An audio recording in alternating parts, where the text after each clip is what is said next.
2 मई 2011 एक रात जो हिस्ट्री में हमेशा के लिए याद रहेगी। उस रात अमेरिका ने दुनिया के सबसे खतरनाक और dangerous terrorist Osama bin Laden को मार गिराया। ये ऑपरेशन, जिसका नाम था ऑपरेशन नेपच्यून स्पीयर, दुनिया के सबसे डेयरिंग और सीक्रेट मिशन में से एक था। आज हम बात करेंगे उस मिशन की जो अमेरिका तब तक छुपा के उन्होंने रखा जब तक उन्होंने अपना काम पूरा नहीं कर लिया। आज हम बात करने वाले हैं कि कैसे अमेरिका ने अपने ऊपर हुए 9/11 अटैक्स का बदला पूरा किया। तो चलिए शुरू करते हैं सस्पेंस से भरी कहानी को।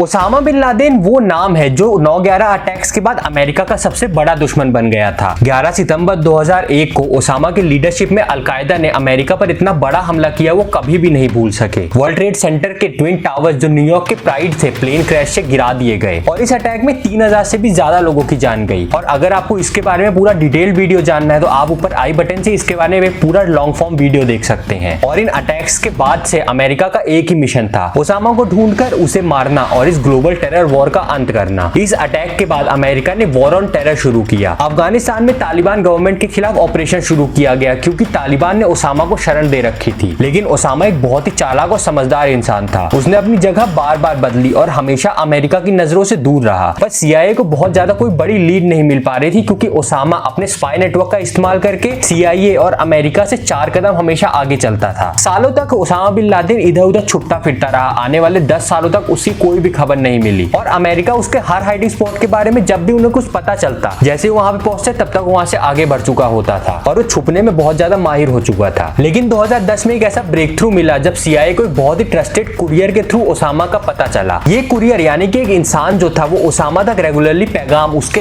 इंफॉर्मेशन पहुंचाता था कि अमेरिका में क्या हो रहा है या फिर बाहरी दुनिया में क्या हो रहा है। उसका नाम था अबू अहमद अल कुवैती। रिसर्च करने पर पता चला कि अल कुवैती 9/11 अटैक्स में भी शामिल हो सकता था और इसी वजह से बाद में जब इसकी ट्रैकिंग शुरू की गई तो इसकी ट्रैकिंग करने के बाद CIA को अबोटाबाद पाकिस्तान में एक सिक्योर मेंशन तक पहुंचा दिया। इसके ट्रैकिंग करने के बाद दोस्तों इस अबोटाबाद पाकिस्तान के मेंशन में पता चला बहुत सारे ड्रोन सर्विलेंस और UAV फुटेज के साथ कि यहाँ पे बहुत सारी सिक्योरिटी मौजूद है, आर्मी की साथ प्राइवेट सिक्योरिटी। लेकिन यहाँ से कोई भी कभी बाहर नहीं निकलता और इस चीज को देख के उन्हें एक चीज पता चल गई थी कि इतनी ज्यादा सिक्योरिटी होने की वजह से बहुत हाई चांसेस है कि इसी के अंदर उनका सबसे बड़ा दुश्मन ओसामा छुपा हुआ है। हाई वॉल्स और बाहर से कोई भी कम्युनिकेशन ना होने की वजह से अमेरिका का शक धीरे धीरे तय होता गया। आने वाले 1 साल तक इस पूरे मेंशन की धीरे धीरे सर्विलेंस करते जा रहे थे वो लोग और उन्हें यह भी पता चल गया था कि उनका सो कॉल्ड एलाई और दोस्त पाकिस्तान ही उनके सबसे बड़े दुश्मन को शरण दे रहा था, उनसे छुपा रहा था। जब CIA ने प्रेसिडेंट बराक ओबामा को यह सब बताया तो ओबामा ने एक बहुत ही बोल्ड डिसीजन लिया। CIA अपनी तरफ से उसे कैप्चर करना चाहती थी लेकिन ओबामा का साफ साफ एक आदेश था कि उसे कैप्चर नहीं करना है, सीधा किल करना है, उसे शूट ऑन साइट करना है। इस मिशन के लिए अमेरिका की सबसे एलीट फोर्स को सिलेक्ट किया गया। इस मिशन में नेवी सील्स का इस्तेमाल किया गया और नेवी सील की भी टीम 6 को इस चीज के लिए चुना गया। इस टीम का नाम था डेव ग्रू और ये बहुत ही ज्यादा फेमस टीम थी अमेरिका में जो कि कोवर्ट ऑपरेशन करने में माहिर थी और ये बहुत से बड़े बड़े मिशन कर चुकी थी जिसे करना लगभग इम्पॉसिबल माना जाता था। इस ऑपरेशन का नाम रखा गया ऑपरेशन नेपच्यून स्टार। इस खतरनाक मिशन के लिए सील टीम 6 के 24 मेंबर्स को चुना गया और उन्हें अफगानिस्तान में मौजूद जलालाबाद अमेरिकन मिलिट्री एयरबेस में भेज दिया गया। हर मेंबर हाईली ट्रेन्ड और एक्सपीरियंस था और हर किसी ने इस मिशन के लिए कई हफ्तों तक रिहर्सल और प्रैक्टिस की थी। वो जान गए थे कि ये मिशन कितना खतरनाक और डेंजरस हो सकता है क्योंकि अगर कुछ भी गलत होता है तो पाकिस्तान से डायरेक्ट कॉन्फ्लिक्ट हो सकती है। ऑपरेशन के लिए स्पेशली डिजाइन स्टेल्थ हेलीकॉप्टर्स का इस्तेमाल किया गया। उसी के साथ मिशन में सील्स ने HK-416 rifles, night vision goggles और हैंड ग्रेनेड्स का यूज किया था। हर एक डिटेल को केयरफुली प्लान किया गया था, एंट्री पॉइंट, एग्जिट स्ट्रेटजी और यहाँ तक कि इमरजेंसी सिचुएशंस के लिए बैकअप प्लान्स को भी। अबोटाबाद पाकिस्तान जहाँ पे ओसामा बिन लादेन मौजूद था उसकी लोकेशन का एक फायदा ये था कि वो अफगानिस्तान बॉर्डर से बहुत पास में मौजूद था और हेलीकॉप्टर के थ्रू इस डिस्टेंस को 8 से 10 मिनट में कवर किया जाना बहुत ही आसान था। तो एंट्री से लेके एग्जिट तक ये मिशन 35 से 37 मिनट से ज्यादा नहीं होना चाहिए था और इमरजेंसी सिचुएशन में सोल्जर्स की मदद के लिए जलालाबाद मिलिट्री बेस से अमेरिकन जेट्स 3 से 4 मिनट में उनकी मदद के लिए वहां तक पहुंच सकते हैं। तो ये मिशन अपने आप में अमेरिका के फेवर में काफी ज्यादा था जिसमें वो रात में अटैक करते, उसके बाद अपना काम करके और रात के रात ही अंदर आधे घंटे के अंदर अंदर निकल जाते और पाकिस्तान को इसके बारे में पता ही नहीं चलता। और फिर शुरुआत होती है 1 मई 2011 को ऑपरेशन नेपच्यून स्टार की। पाकिस्तान टाइम के हिसाब से रात 11 बजे के करीब जलालाबाद मिलिट्री बेस से 2 ब्लैक हॉक हेलीकॉप्टर उड़ान भरते हैं, जिनका मिशन था बहुत ही शांति से पाकिस्तान एयर स्पेस को इन्फिल्ट्रेट करना, सील टीम को अबोटाबाद तक पहुंचाना। रडार से बचने के लिए हेलीकॉप्टर बहुत ही नीचे उड़ रहे थे, इतना नीचे कि लोकल्स को उनकी आवाज सुनाई दे रही थी, लेकिन पाकिस्तानी मिलिट्री को इसका अंदाजा भी नहीं लगा कि उनके अंदर इन्फिल्ट्रेशन हो चुकी है एयर स्पेस में। जलालाबाद से निकलने के 1.5 घंटे बाद 2 मई 2011 को रात 12:30 बजे के आसपास ब्लैक हॉक हेलीकॉप्टर अबोटाबाद के कंपाउंड में पहुंच गए, ओसामा बिन लादेन के मेंशन तक पहुंच गए। एक हेलीकॉप्टर कंपाउंड के ऊपर हवर करने लगा और कमांडोज नीचे उतरने लगे, लेकिन थ्रस्ट और एल्टीट्यूड की प्रॉब्लम की वजह से वो हेलीकॉप्टर अपनी जगह पे हवर होल्ड नहीं कर पाया और कंपाउंड के अंदर क्रैश कर गया। लेकिन सील टीम पीछे नहीं हटते हुए वहीं से उन्होंने अपने हमले की शुरुआत की और दूसरा हेलीकॉप्टर ब्लैक हॉक का दूसरा हेलीकॉप्टर कंपाउंड के बाहर बैकअप के तौर पर लैंड कर गया। रात 12:33 AM पर इस हमले की शुरुआत होती है। सील टीम्स अलग अलग 3 टीम्स में बट गई और फ्लोर बाय फ्लोर पूरे कंपाउंड को क्लियर करने लगे। ग्राउंड फ्लोर पर सील टीम को बहुत से गार्ड्स और आतंकवादी मिले, जिन्हें उन सभी ने एक बड़ी आसान से न्यूट्रलाइज कर दिया। जहां वो बहुत से औरतों और बच्चों को होस्टेज बनाकर उन्होंने रख रखा था अपनी खुद की सेफ्टी के लिए, उन्हें वहां से बाहर निकाला। और उसके साथ ही जब सेकंड फ्लोर पर सील टीम्स पहुंची तो उन्हें ओसामा बिन लादेन का बेटा मिला, जो कि उनके ऊपर हमला करने को तैयार था। खालिद बिन लादेन को भी उन्होंने वहीं पे न्यूट्रलाइज कर दिया और मिशन के थ्रू वहीं पे मार दिया, जिससे आगे आने वाले टाइम में वो कोई बहुत बड़ा लीडर ना बन सके। थर्ड फ्लोर पर ओसामा बिन लादेन छुपा हुआ था, अपने आप को धर्म का रक्षक और दुनिया का सबसे पावरफुल लीडर मानने वाला आदमी अपनी 3 पत्नियों के पीछे एक कायर और डरपोक की तरह छुपा हुआ था। लेकिन आज उसे उसकी पत्नियां भी नहीं बचा सकती थी। सील टीम ने उन 3 पत्नियों के पैर पे गोली मारी, जिससे वो नीचे गिर गई। ओसामा के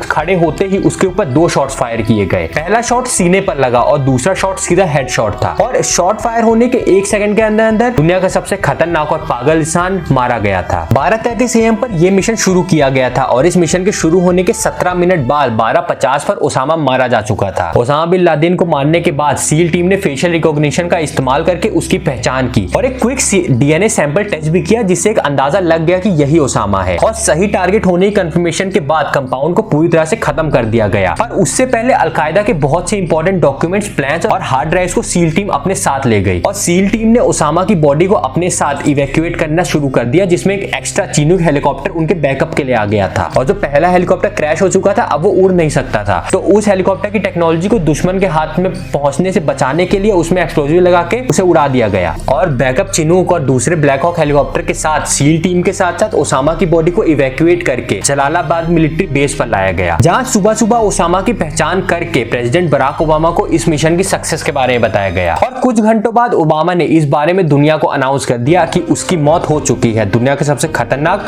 और सबसे डेंजरस आदमी मर चुका है, खत्म हो चुका है। Tonight, I can report to the American people and to the world that the United States has conducted an operation that killed Osama bin Laden, the leader of Al-Qaeda.